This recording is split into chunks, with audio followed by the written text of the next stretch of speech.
we have this story from the Daily Mail. Former McDonald CEO who invented the McNugget. Oh, good for him. Sets up new group to fight back against woke corporations and buys enough Bank of America shares to formally propose that firm scraps staff CRT training. Whoa. Ed Renzi, who served as a CEO of McDonald's in the 1990s, is partnering with conservative groups to fight back against woke corporations. He formed the Boardroom Imitative, a partnership between the Job Creators Network, the Free Enterprise Group, and Second Vote.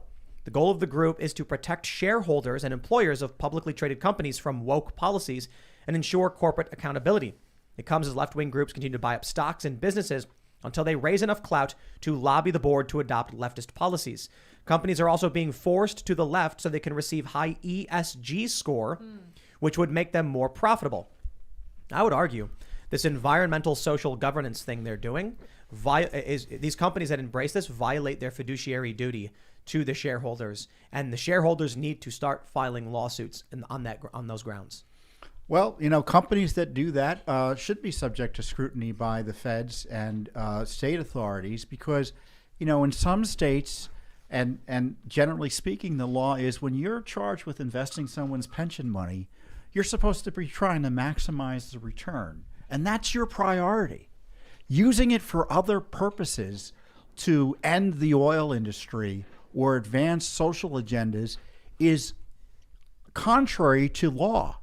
So it's not even a question of lawsuits. It's a question of, are we going to have law enforcement pursue these companies? And you got these big companies like BlackRock, Vanguard that are pushing this. And what's interesting is they push it here, but they all own shares of companies abroad. They don't go tell Chinese companies, you need to follow our woke agenda. They tell American companies.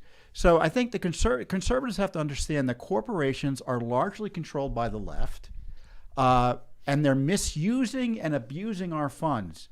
And it's not a question of a political difference. It's a question of misconduct by the investors and, as you point out, the corporations that are misusing dollars and misusing our retirement dollars, misusing shareholder dollars and misusing our retirement dollars to advance a political agenda. That's why Florida's pulling back Disney's tax benefits, because they're misusing the trust that the public has given them through these tax benefits. Conservatives are getting aided now in the culture war by post-liberals, people who were very much involved in culture and arts.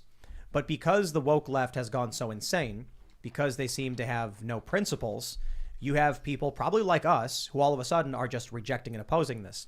One of the challenges we face in all of this is there are still people who don't realize the shift and what has happened. So you still hear these old talking points about Republicans are pro-corporation. It's like, haven't you been around for the past 5 years where the conservatives were saying regulate big tech because of censorship? Yeah, times have changed. Donald Trump brought a lot of people into the Republican Party who are not traditional or conservative in that capacity. And now we need to find a way to get, people on the right who are still very much like, I don't want to regulate corporations.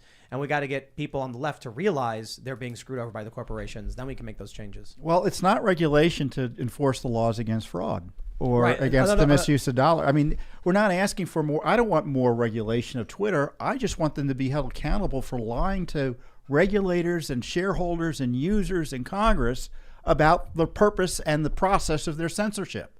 Same goes for Facebook and Google and YouTube. They're lying when they're saying they're applying neutral principles. And there's an algorithm that can't be messed with. And don't worry, it's equally applied. It's a big lie. And it should be investigated as such, the way that the oil companies were being investigated for, quote, lying about climate change, which was bunk. But we've got to enforce the law against these companies.